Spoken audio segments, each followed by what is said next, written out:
John Carter had worked on alien worlds before, but Kivora was different. The air smelled like warm metal, and the sky glowed with two suns that never set at the same time. He was used to the heavy gravity and strange winds, but on that day, something went wrong. He was repairing a massive power conduit outside the mining colony. The hum of energy vibrated through the ground, and the alien metal was hot under his gloves. He was leaning forward, tightening a joint, when a sudden sharp pain exploded in his right leg. It was like his muscle had turned to stone. The pain made him lose his balance. He slipped and almost fell into the deep energy pit, a place where one mistake could mean instant death. His friend Ral, a small insect-like alien with fast-moving eyes, grabbed his arm just in time. "Careful, human," Ral said, clicking his mandibles in worry.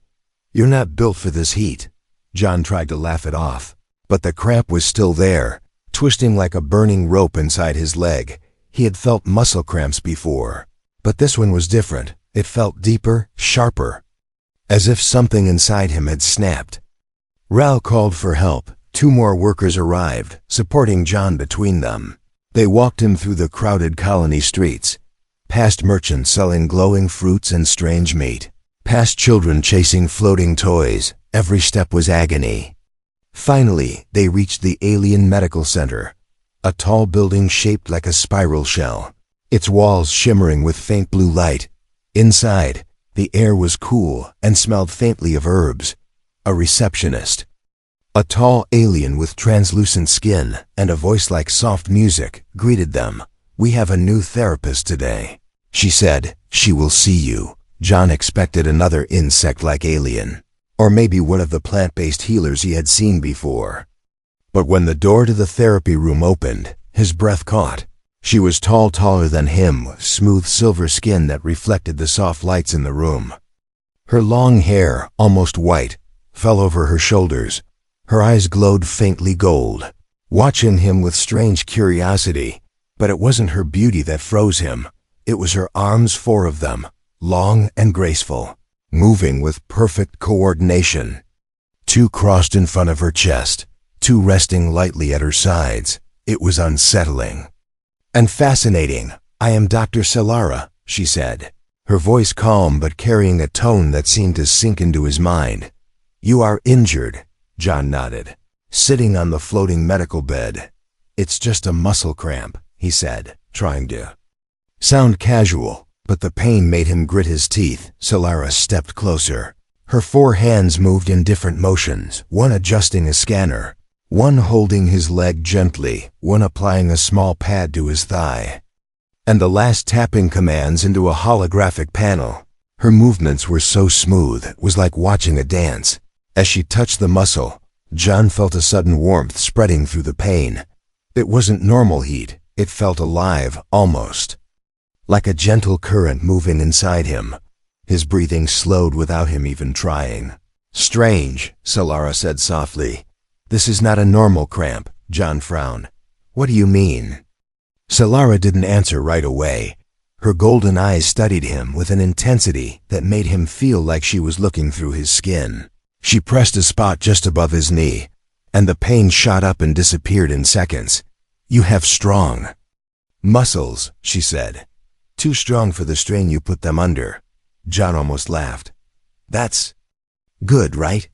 Solara tilted her head. "Good for some things," she replied, her tone unreadable. As she worked, John noticed something else. Around her wrists were thin, silver bands glowing with faint symbols. Whenever she touched certain points on his leg, the symbols pulsed. It didn't look like normal medical equipment, more like ancient technology. When the session ended, the pain was gone, but John felt strangely tired, like he had run a long race. Solara stepped back, her 4 arms folding neatly. "You should return tomorrow," she said. "We need more sessions." John hesitated. Most therapists would just tell him to drink water and rest. Why did she want him to come back so soon? And why did he feel different? Not just better different, stronger, but also observed. As he left the room, he glanced back. Solara was still watching him. her golden eyes glowing faintly in the dim light. It wasn't just curiosity in her gaze. There was something else. Something that made the hair on his arms stand up. Something that told him this was only the beginning. The next day, John returned to the medical center. He told himself it was only for treatment, but deep down, he was curious about Solara. He couldn't stop thinking about her 4 arms, her strange golden eyes, and the way she had removed his pain like it was nothing. The waiting area was quiet, only the faint hum of alien machines in the walls. A holographic fish floated lazily in the air above a small pond, shimmering in blue light. Ral had wanted to come with him, but John refused. This time, he wanted to face whatever this was alone. The door to Solara's room slid open without sound. She stood there, her silver skin catching the soft glow of the overhead lights. 2 of her arms were holding a strange, folded cloth, while the other 2 were busy adjusting the floating table in the center of the room. Her movements were as smooth as yesterday, like every arm had its own mind, yet they moved in perfect harmony. "Sit," she said, her voice calm, but carrying something sharp beneath it. John obeyed, climbing onto the floating bed. As soon as he sat, Solara's upper right hand reached for a scanner, while her lower right hand gently touched his leg. The warmth from yesterday returned instantly. It spread like liquid sunlight, chasing away the tightness in his muscles. "You heal fast," Solara murmured. Her golden eyes focused on his thigh. "Humans are interesting." John gave a small laugh. "Interesting is one word for it," he said, trying to mask his nervousness, but her touch made it hard to think straight. Solara's second left hand began pressing specific points along his calf. John felt tiny shocks, not painful, but enough to make his heart beat faster. His breathing slowed again, as if her hands were telling his body what to do. It wasn't like any massage or therapy he had experienced before. "What are you doing?" John asked. Solara didn't look at him. "Reading your muscles," she said simply.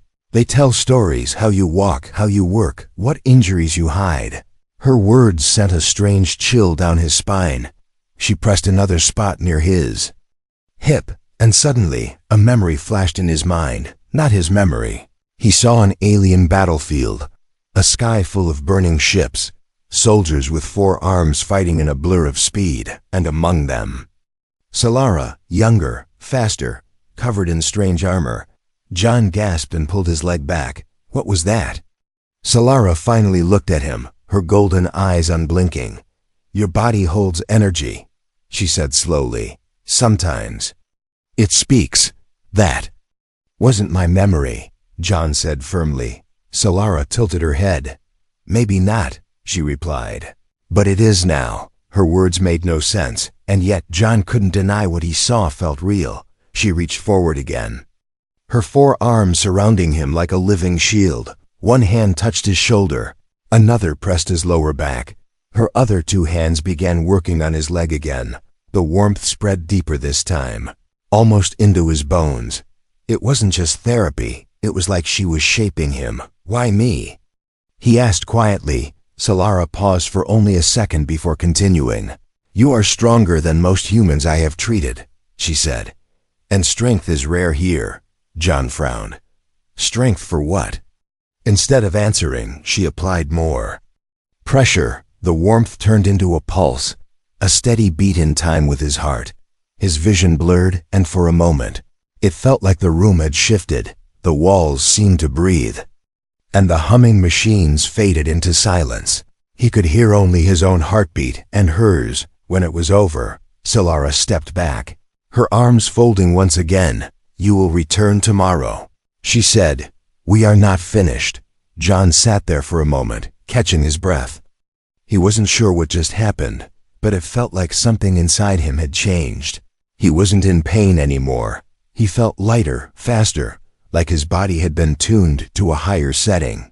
As he stood to leave, he noticed her watching him. Again, it wasn't the look of a doctor checking on a patient. It was something deeper, something that felt almost like calculation. "Solara," he said before stepping out, "are you sure this is just therapy?" She smiled faintly. "Everything I do has a purpose," she replied. Then the door slid shut between them, leaving him alone in the quiet hallway. John walked back through the colony streets. The suns were setting in opposite directions, casting strange shadows that stretched and twisted across the ground. He tried to shake off the feeling, but one thought kept echoing in his mind. If this was only the second day, what would happen if he kept coming back? John returned to the medical center for the third day in a row. By now the cramp was just a memory, yet he felt an odd pull to come back. It wasn't just curiosity about Solara. It was something deeper, like her presence was a magnet, and he couldn't pull away. When he stepped into her therapy room, the air seemed heavier than before. Solara stood at the far side, adjusting strange glowing tools that floated above a crystal slab. Her 4 arms moved in different patterns, each working on a separate device. The symbols on her silver wristbands glimmered faintly, shifting like living light. "Sit," she said without turning. Her voice was calm as always, but there was a new tone, quiet urgency. John climbed onto the floating bed, and she began her work. 2 hands on his leg, 1 on his shoulder, and the 4th adjusting a small hovering scanner above him. The warmth spread through his muscles again, but this time it came with a faint buzzing in his head. It was almost like her touch was speaking a language he couldn't understand. His heartbeat slowed, his breathing deepened, and the world outside the room seemed to fade away. He opened his eyes slightly and noticed the glowing symbols on her wristbands were brighter. Each time she pressed certain points on his body, the symbols pulsed like they were reacting to him. "Those things," John said, nodding toward her wrists. "They're not normal medical tools, are they?" Solara's hands stilled for a fraction of a second, so brief most people wouldn't notice. "They help me," she said simply, resuming her work. "They read the body, read it or change it?" John asked, his voice low. Solara's golden eyes met his, and for the first time there was no calm smile, only silence. Then she pressed a point near his hip, and a vision slammed into his mind. He was standing in a dark room, lit only by shifting blue light.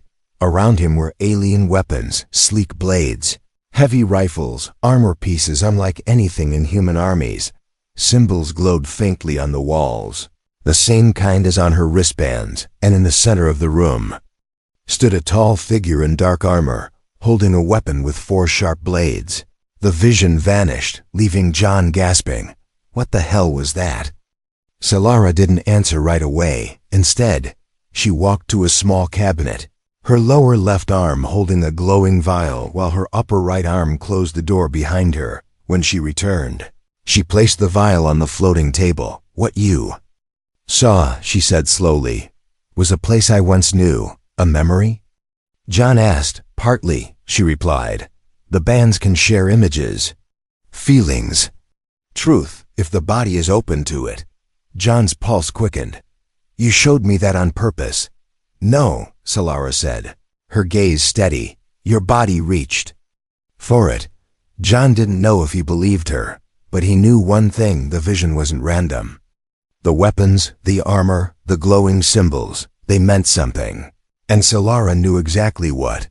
She moved closer, her 4 arms surrounding him again.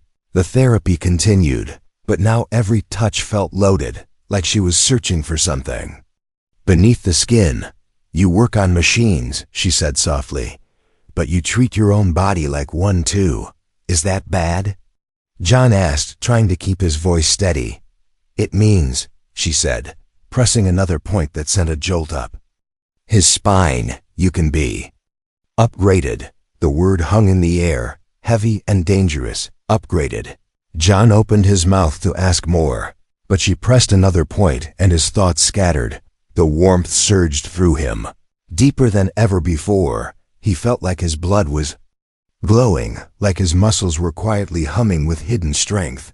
When the session ended, Solara stepped back, her face unreadable. "You will rest tonight," she said. "No heavy work." John slid off the bed, his legs steady, too steady, like they belonged to someone faster, stronger. He glanced at her wrists again.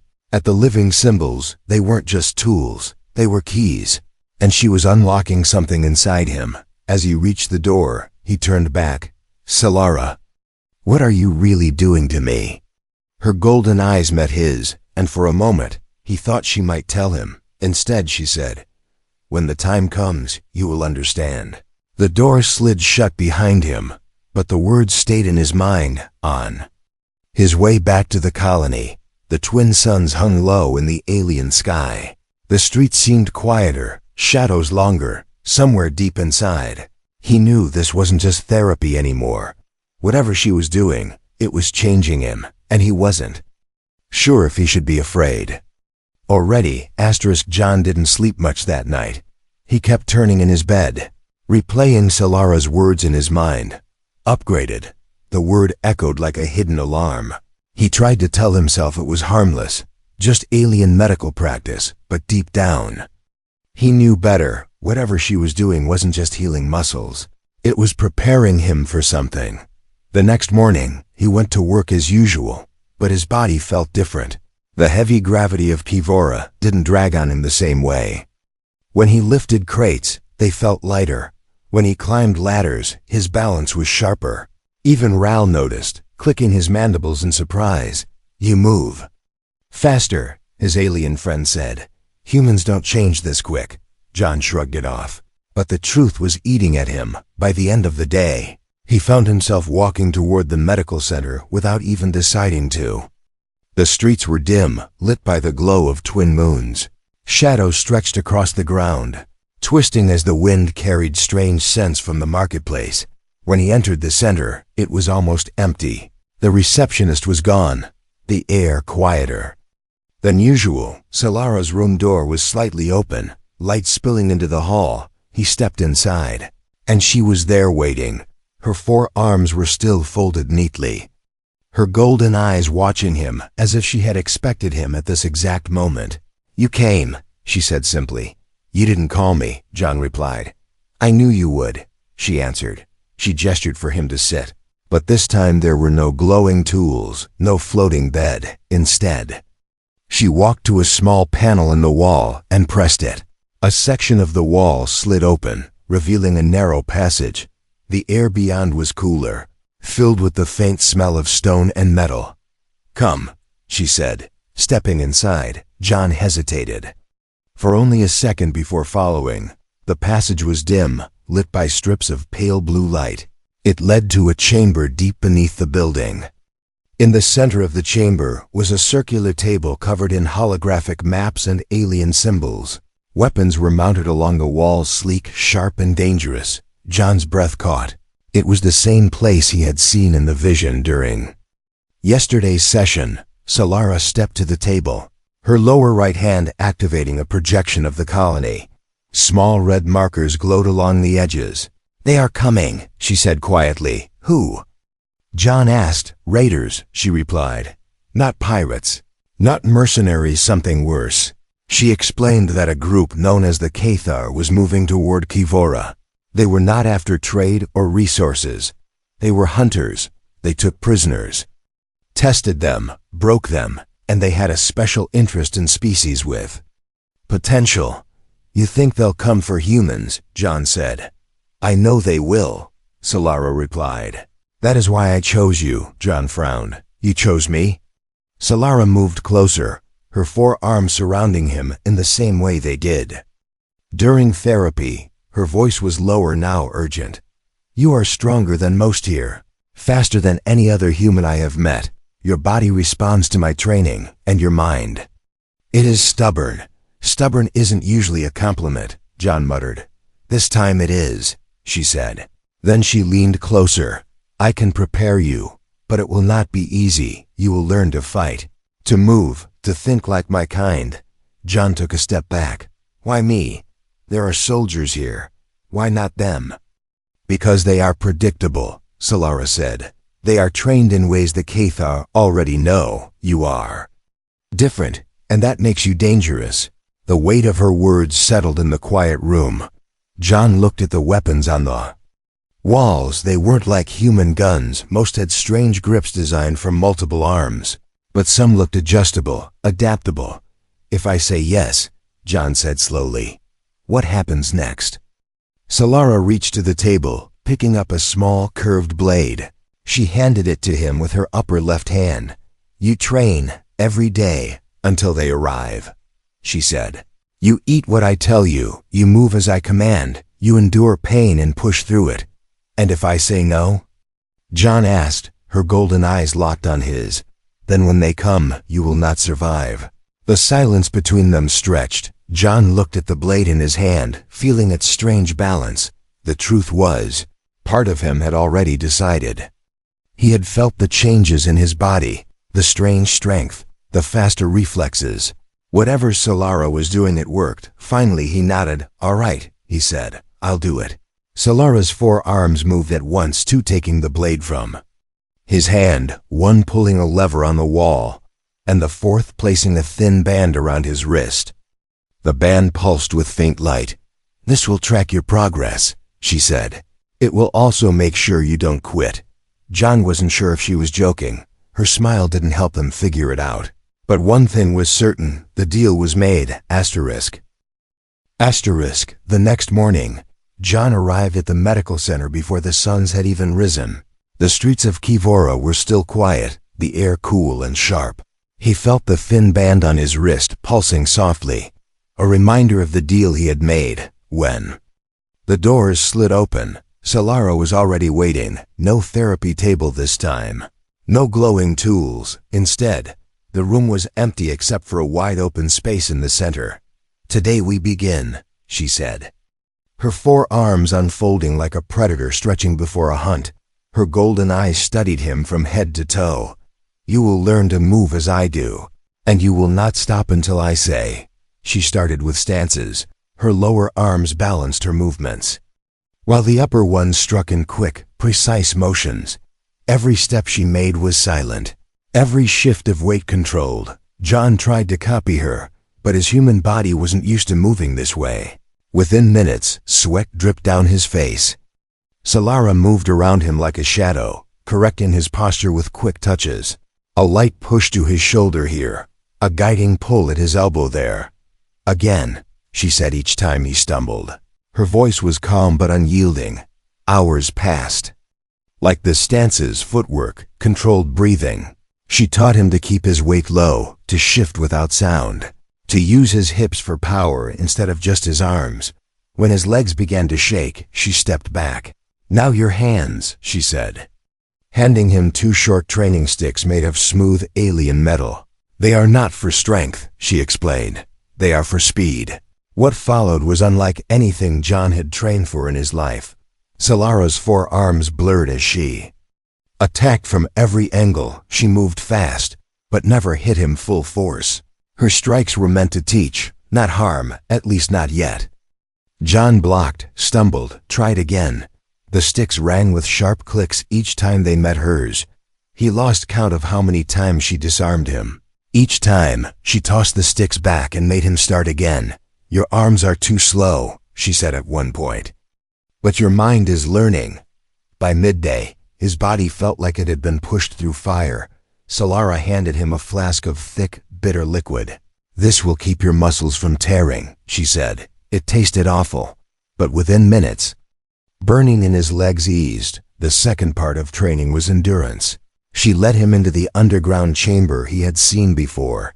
The space had a long circular track carved into the stone, lit by soft blue light.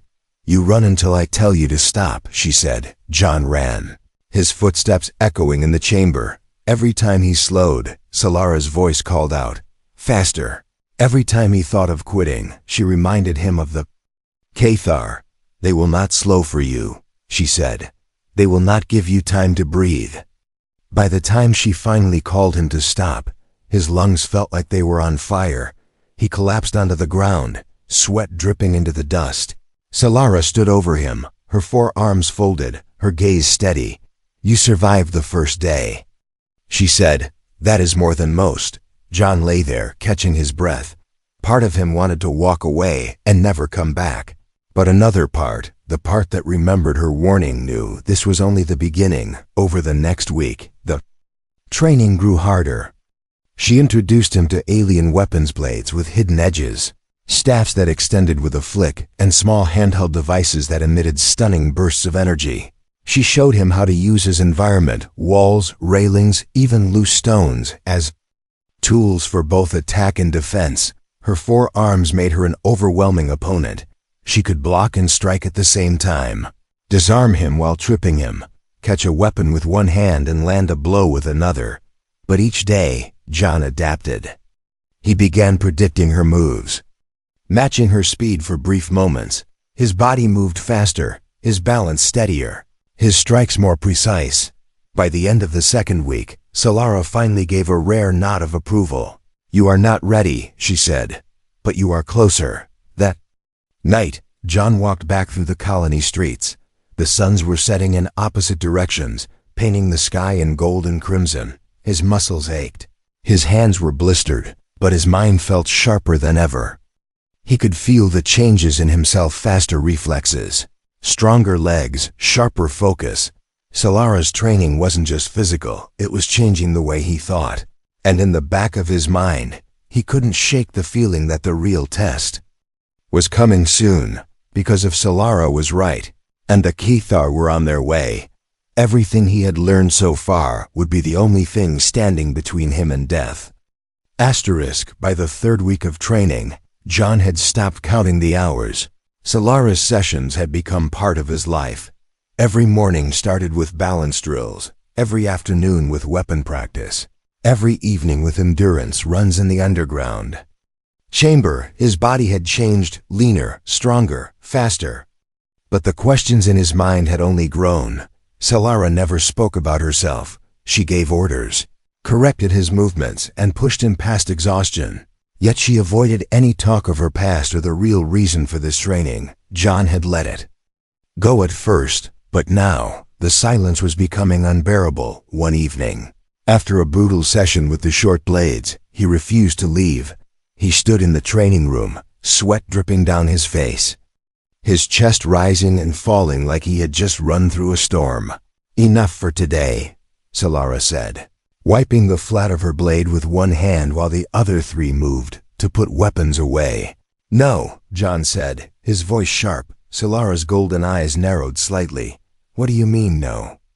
"I mean," he said, taking a step closer, "I'm not leaving until you tell me the truth." She stilled, all 4 arms pausing at once. Her gaze locked on him, and for a long moment, the only sound was the low hum of the training lights.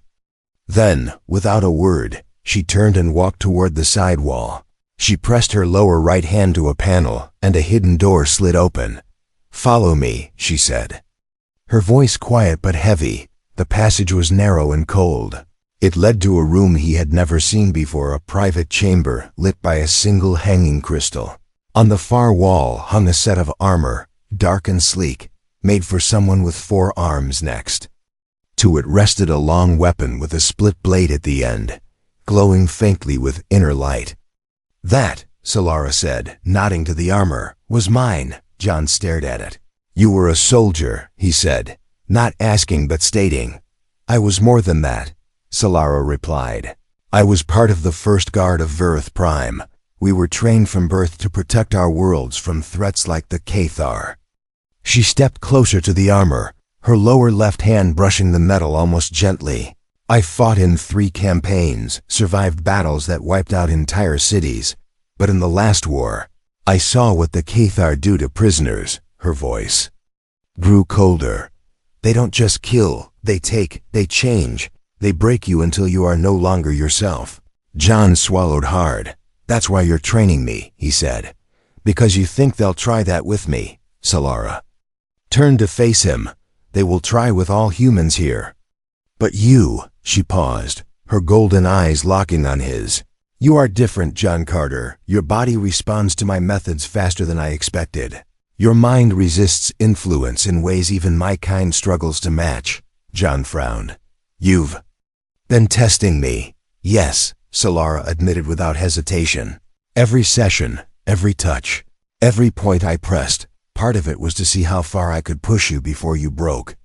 "And if I had broken?" John asked, his voice low. "Then I would have left you behind." she said simply. I cannot save everyone, but I can prepare a few, and you are one of them. He looked at the armor again. The smooth plates and sharp edges. You're not just training me for defense, are you? No, she said, her tone firm. I am training you to strike first, to end a threat before it can spread. The room felt colder now. John realized that this wasn't just about survival. It was about war. Solara was building him into a weapon, and part of him was starting to accept it. What happens when they come? He asked, Solara's 4 arms folded slowly. Then we fight, she said. Side by side. John nodded slowly. It wasn't the answer he wanted, but it was the only one he was going to get. As they walked back toward the training hall, he felt the weight of what he had learned pressing down on him. Solara wasn't just his therapist, his trainer, or even his ally. She was a soldier in hiding. And now, whether he liked it or not, so was he. The next morning, training began before the first light of the suns. There were no more easy drills, no more holding back. Solara attacked faster, hit harder, and forced him to adapt on instinct. By the time they finished, John was lying on the floor, his chest burning, his limbs heavy, but in his eyes there was a new fire. If the Cathar were coming, he was ready to meet them, and this time he wouldn't just survive, he would fight. The warning came at dawn. John had just finished his morning run when the sound hit deep, shaking like the sky itself was growling. Every building in the colony vibrated, market stalls rattled, and people froze in the streets. Above, the 2 suns were rising, but their light was swallowed by the dark shapes descending from the clouds. The Cathar ships were black and sharp-edged, like giant blades cutting through the air. Their engines gave off a low hum that seemed to crawl into John's bones. Screams echoed as the colony alarms blared. The streets emptied as citizens ran for shelter, but John didn't run. He turned toward the medical center, toward Solara. She was already outside. Her silver skin gleamed under the strange shadow of the ships. Her golden eyes focused and cold. She wore her armor, now dark plates fitted to her form, each piece moving with her like it was part of her body. All 4 of her arms were armed, 2 with curved blades, 1 with a short staff, and 1 with a small energy emitter glowing faint blue. They're here, she said. John nodded, breathing hard but steady. What's the plan? Solara pointed toward the eastern side of the colony, where the first Cathar dropships were landing. They will come fast, hit hard, take prisoners, she said. We stop them before they can take anyone. She handed John a pair of alien short blades, lighter than steel, but sharper than anything he'd held before. Stay close to me, she ordered. I'll cover you until you can cover yourself. They moved through the empty streets, the sound of metal boots growing louder. Then the Cathar appeared tall, armored in black plates, with glowing red visors and long claw-like weapons. They moved in perfect lines, no wasted motion. The sight of them made John's muscles tense, but he didn't hesitate. Solara struck first. She moved like lightning, her 4 arms a blur, 2 blades cutting low, the staff cracking against a helmet, the emitter sending a pulse of blue light that dropped an enemy instantly.